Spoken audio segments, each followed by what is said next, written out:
जनाब हम वापस आ रहे हैं अपने इस प्रोग्राम मुकदमे में, और ये मुकदमा का एक हमारा ये अब आखिरी दौरानिया होगा। एक ब्रेक के साथ हम फिर आपसे इजाज़त चाहेंगे। तो इसमें बहुत इख्तिसार के साथ मेरी ख्वाहिश है कि मोहतरमा आयशा सना साहिबा सब अपने लोगों को दोबारा से खुश आमदेद कहें जिन्होंने हमारे साथ शरीक हुए हैं, और जो सबको ईद मुबारक कहें। और मैं आयशा से ये अर्ज करना चाहूँगा, उसी का शहर है, वही मुनसिफ है। हमें यकीन है कि कसूर हमारा ही निकलेगा। ओहो, आपने तो बड़ी गहरी बात कर दी। अच्छा, आज हम इस्लामाबाद में बैठे हैं। हाँ। शहर भी हमारे बड़े जादूगर का, वो तो इंफॉर्मेशन मिनिस्टर कहते हैं कि मैं खुद ही लगाता हूँ। हाँ जी, बिल्कुल, और निकलवाता भी। हाँ, वो कहते हैं कि जी मेरी वजह से चेंज हो जाते हैं इंफॉर्मेशन मिनिस्टर। ये आपकी बात बिल्कुल सही है। ये बात, उनका क्लेम टू ये क्लेम मेरे सामने उन्होंने बहुत दफा किया, क्लेम टू बहुत दफा। बिल्कुल बिल्कुल बिल्कुल बिल्कुल। नहीं नहीं, माशाल्लाह से देखें, उनकी बहनें उनके लिए बहुत दुआएं करती हैं, ठीक है, तो वो दुआएं उनके काम आती हैं।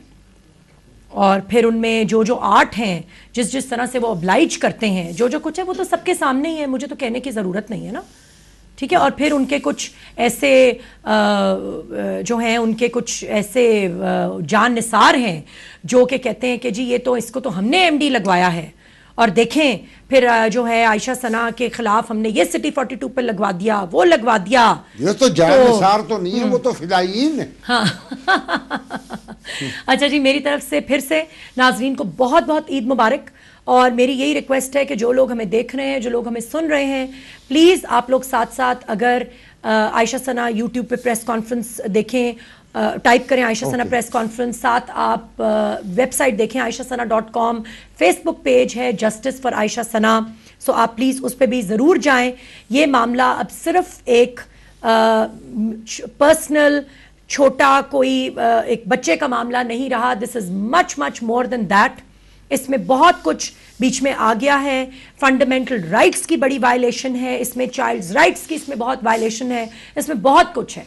तो प्लीज़ मुझे पब्लिक की भी सपोर्ट चाहिए, बहुत ज़्यादा सपोर्ट चाहिए। अच्छा, अब मैं बात कर रही थी आपसे रिजवी साहब, जो मुफ्ती साहिबान का आपने कहा कि जी वो कहाँ से जिक्र आ गया। देखिए, फर्स्ट ऑफ ऑल तो मैं ये कहना चाहूँगी कि मैं जितने उलमाए दीन हैं, जितने मुफ्ती हैं, जितने हमारे रिलीजियस फिगर्स हैं, रिलीजियस स्कॉलर्स हैं, मैं उनकी दिलो जान से इज्जत करती हूँ। मैं ये सोच भी नहीं सकती कि मैं उनकी रिस्पेक्ट में मतलब किसी किस्म की भी कमी आने दूँ, ठीक है। एक तो माशाल्लाह से I belong to a very religious family. अगर मैं शोबिज़ में हूँ या मैंने दुपट्टा नहीं लिया हुआ तो इसका ये मतलब नहीं है कि मैं रिलीजियस नहीं हूँ, ठीक है। और मेरा बैकग्राउंड देखें कुछ ऐसा है कि मतलब माशाल्लाह से मेरे जो दादा हैं वो 10 साल की उम्र में हाफिज कुरान बने। He was a member of the legislative assembly. Southern Punjab से कायद आज़म मोहम्मद अली जिन्ना के साथ 4 लोग थे, जिनमें एक मेरे दादा हाफिज मोहम्मद अब्दुल्ला थे। फैसलाबाद में उन्होंने 101 मस्जिद बनवाई, अब्दुल्लापुर उनके नाम पे है। कब मतलब उनकी कब्र जो है वो मस्जिद में है, ठीक है। मेरी परदादी की कब्र जन्नतुल मौला में है। मेरी अपनी दादी की कब्र मस्जिद में है साथ। मेरे नाना की जन्नतुल बकी में है। मेरे परदादा की कब्र एक रोजा है उनका, 101 साल पुरानी उनकी कब्र है, ठीक है। रमजान शरीफ की उनकी डेथ है। मेरे जो लोग मतलब मेरी फैमिली में लोग हैं, कितने कितने बड़े वो रिलीजियस लोग हैं। मेरे मामू ने किताब लिखी है, द केस फॉर गॉड, ठीक है, माशाल्लाह। बहुत रूहानी जी। मतलब मैं मेरे अबाव अजदाद जो मेरे एंसेस्टर्स हैं वही मुझे खून माफ ना करें अगर मैं किसी भी रिलीजियस फिगर के बारे में को गलत सोचूं भी। मैं सोच भी नहीं सकती। यूसुफ बेग मिर्जा साहब जिस तरह से और सब चीजों को यूज एंड अब्यूज कर रहे हैं, उसी तरह से अब वो ये कर रहे हैं, ठीक है, क्योंकि उनके हाथ में कुछ नहीं है ना भाई। आप आए, आप कोर्ट में आए, केस को खत्म करें, फैसला करें। आप ये आए बाएं शाएं इधर से उधर और आप डेटे लेना बंद करें, ठीक है। आप आके अपने सबूत पेश करें।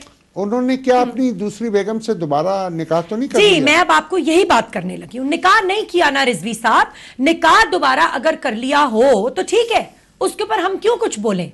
देखिए वैसे भी उन्होंने निकाह उसका किया भी हो एक ना किया हो, शरिया compliance है। शरई एक तरीका है, हलाला है, उसके बाद निकाह है, आप जरूर वो सब कुछ करें। और देखिए मेरा इससे कोई सरोकार ही नहीं है कि वो किसी से निकाह करके रह रहे हैं या निकाह करके नहीं रह रहे हैं।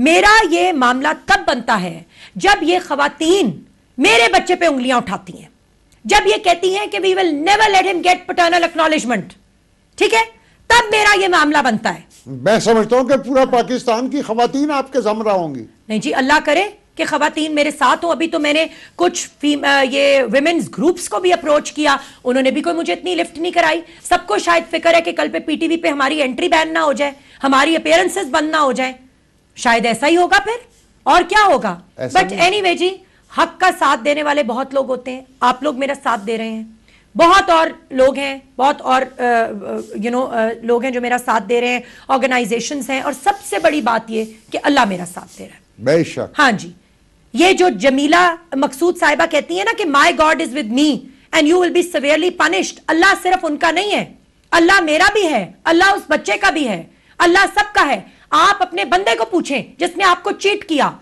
ये उनकी बेटी जो है वो मेरे बेटे पे उंगलियां उठाने के बजाय अपने बाप को पूछे, जिसका वो स्टेटस एंजॉय करती है, जिसकी वो बेटी बनके दुनिया जहान में घूमती है और शॉपिंगें करती फिरती है, वो अपने बाप को पूछे, हमें पूछने के बजाय, ठीक है। अच्छा जी, अब ये मैं आपको बताऊं कि क्या हुआ। मेरे निकाह नामे में आपको पता है कि लिखा हुआ है कि उनकी कोई बीवी नहीं है, ठीक है। अच्छा, अब आप ये देखें कि यूसुफ बेग मिर्जा साहब ने ये एक नोटिस भिजवाया अपनी बेगम को तलाक का 25 नवंबर 2002, ठीक है, को इन्होंने ये नोटिस भिजवाया, विटनेसेस की मौजूदगी में ये इन्होंने नोटिस भिजवाया। अच्छा जी, इसके साथ इन्होंने यूनियन काउंसिल को भी इंटीमेट किया कि जी मैं ये नोटिस भिजवा रहा हूं। सेकेंड नोटिस, अच्छा, और एक तलाक दी गई, 3 तलाकें इकट्ठी नहीं दी गई, एक तलाक। ये दूसरा नोटिस मिर्जा साहब ने भिजवाया 26 डे ऑफ दिसंबर 2002, ठीक है, 30 दिन के लैप्स के बाद यूनियन काउंसिल को इंटीमेट किया गया। अच्छा जी, उसके बाद ये सब कुछ नेट पे है, इधर तो आप लोग पता नहीं इतनी वाज़े तौर पर देख सकें ना देख सकें, लेकिन ये सब कुछ नेट पे है, वेबसाइट पे है, aishasana.com पे। तीसरा नोटिस भिजवाया गया, ठीक है, 26 जनवरी 2003, ठीक है। उसके बाद ये डिवोर्स सर्टिफिकेट इशू किया गया 10/3/2003, ठीक है। अच्छा, तलाक हो गई। बाकी तमाम जो कि कहां से पोस्ट ऑफिस ने भेजा, किधर रिसीव हुआ, आर्बिट्रेशन काउंसिल की सारी कार्रवाई, जो ऑर्डर शीट, ये सब कुछ, एवरीथिंग इज देयर। ये आपने देखा कि ये सही है, दुरुस्त है या फेक है? ये जी arbitration, chairman arbitration council Islamabad, मैं वहां गई 28/3/2012 को, और ये आप सब तो लाहौर में मुकीम नहीं है? वेरीफाई किया मैंने जी, मगर जमीला और यूसुफ की डिवोर्स तो इस्लामाबाद में हुई थी ना, ठीक है।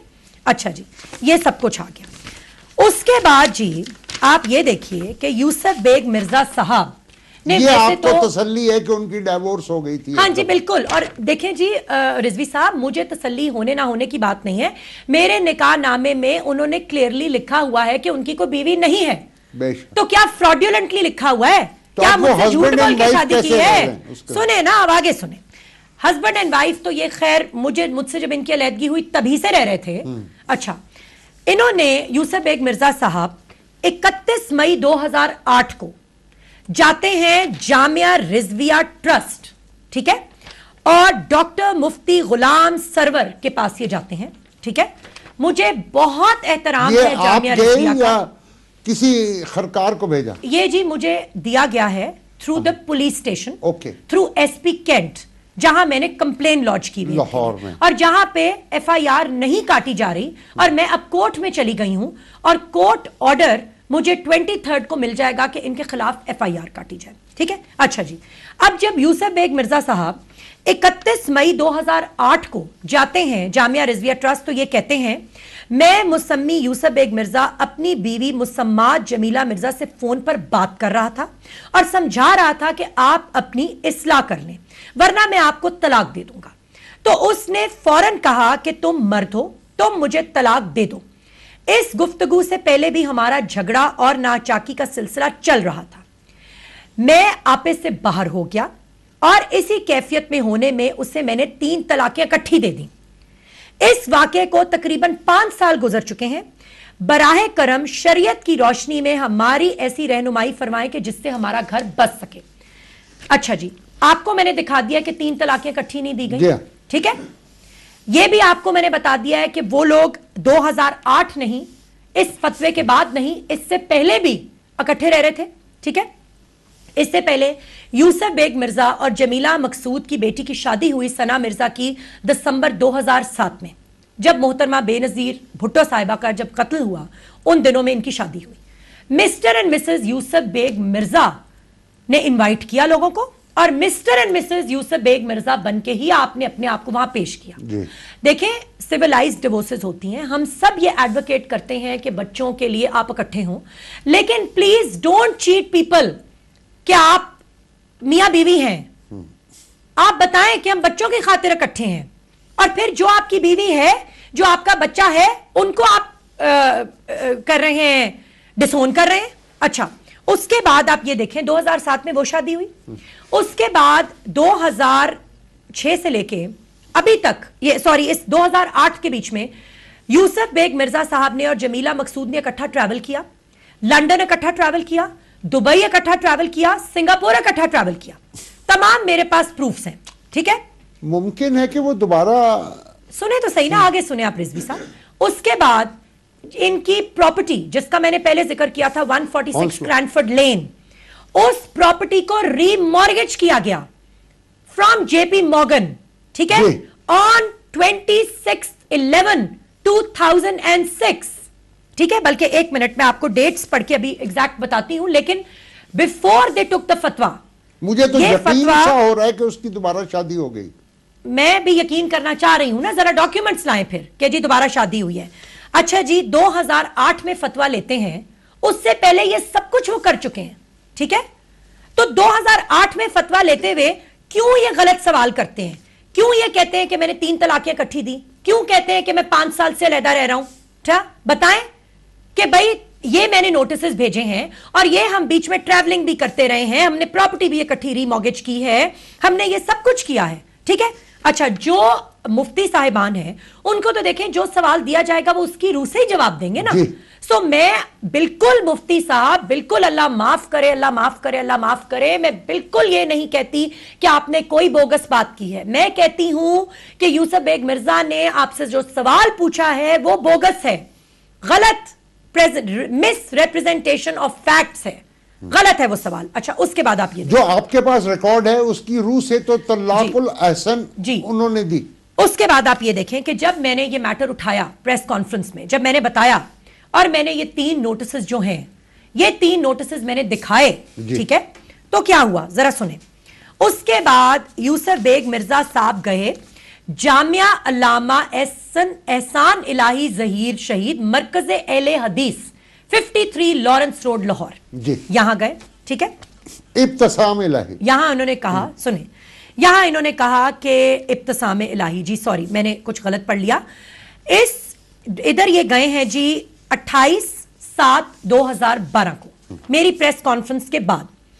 मेरी प्रेस कॉन्फ्रेंस के बाद ये कहते हैं कि जी ये देखें,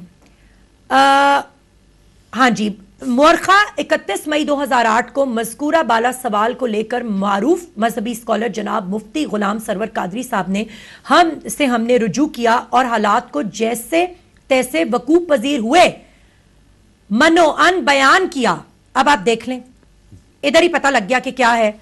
मुफ्ती गुलाम सरवर कादरी ने शरीयत और अहादीस की रोशनी में फतवा जारी किया कि यह तलाक बाइन नहीं बल्कि तलाक रजी है। फतवा 7 लफ़े। मुफ्ती गुलाम सरवर कादरी के दिए हुए फतवे की रोशनी में हम दोनों मियाँ बीवी ने अल्लाह से तौबा करते हुए रुजू किया। जनाब मुफ्ती साहब, बयान काबिल जिक्र यह है कि मैंने 3 तलाकें इकट्ठी दी। आप मुझे बताएं 3 तलाकें इकट्ठी दी? आगे सुने, 3 तलाकें इकट्ठी दी और एक ही वक्त में तलाक के तीनों नोटिस पर दस्तखत कर दिए। एक ही वक्त पे 3 नोटिस पे दस्तखत किए। अच्छा, इकट्ठे दस्तखत कर दिए। फतवा लेने से कबल मैंने बारहा मर्तबा मुफ्ती गुलाम सरवर कादरी साहब को बताया कि मैं अपनी बीवी को तलाक नहीं देना चाहता था। इस मौके पर मेरे हमरा 2 गवाहान जो मौजूद थे, उनमें मिर्जा अयूब बेग और मिर्जा परवेज साले मरहूम शामिल थे। जनाब अलामा साहब, आज इन नोटिस को बुनियाद बनाकर मेरी दूसरी बीवी, जिसे मैं हाल में तलाक दे चुका हूं, मेरी पहली बीवी के साथ रुजू को गैर शरई करार दे रही है, जबकि मैं इस फतवे की रोशनी में अपनी पहली बीवी के साथ बड़ी खुशो-खुरम जिंदगी गुजार रहा हूं। अब हमारे दरमियान किसी किस्म की नाचाकी भी नहीं है। मेरा सवाल यह है कि इन सारे हालात वाक़यात और फतवे की रोशनी में हमारा बतौर मियाँ बीवी जिंदगी गुजारने का फैसला अल्लाह के हुक्म और शरीयत मोहम्मदी सल्लल्लाहु अलैहि वसल्लम की खिलाफ वर्जी तो नहीं, बराए करम कुरान और सुन्नत की रोशनी में जवाब दें। उन्होंने भी इसी हवाले से जो सवाल किया गया उन्होंने जवाब दे दिया। ठीक है, ये मुफ्ती साहब ने। आप मुझे ये बताएं कि इन्होंने पहला फतवा लिया जामिया रिजविया ट्रस्ट से, इनको अहले हदीस जाने की जरूरत क्यों पेश आई? और ये सवाल, इस फतवे का जो सवाल है और इस फतवे का जो सवाल है, ये मैच क्यों नहीं करता? दोनों फतवों के सवाल डिफरेंट क्यों हैं? आपकी उन तमाम जो मिर्जा साहब जो हैं वो जब जामिया रिजविया ट्रस्ट गए थे वहां जाके भी कह देते कि मैंने 3 नोटिस पे इकट्ठे दस्तखत कर दिया था। वहां पे तो आपने नोटिस का जिक्र नहीं किया, वहां आपने कह दिया मैंने 3 तलाकें इकट्ठी दे दी फोन पे बात करने के बाद गुस्से में आके।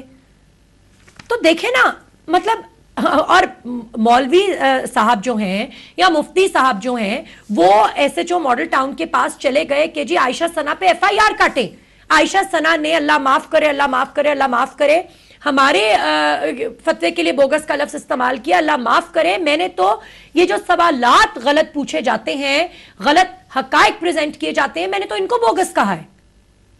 हाँ, उसके लिए तो इन्हें शर्मिंदगी से शर्मसार होना चाहिए। मतलब ये तो इनको पूछना चाहिए कि एक तो जी आप जब 31 मई 2008 को आए फतवा लेने, तब तक तो आप इकट्ठे रह रहे थे, दुनिया घूम फिर रहे थे, प्रॉपर्टीज रीमॉर्गेज कर रहे थे, तो आप 31 मई 2008 को आए फतवा लेने के लिए, और फिर आपने ये दूसरा फतवा लिया है 28/7 को। तो ये क्या कहानी है? कोई इनसे पूछे ना।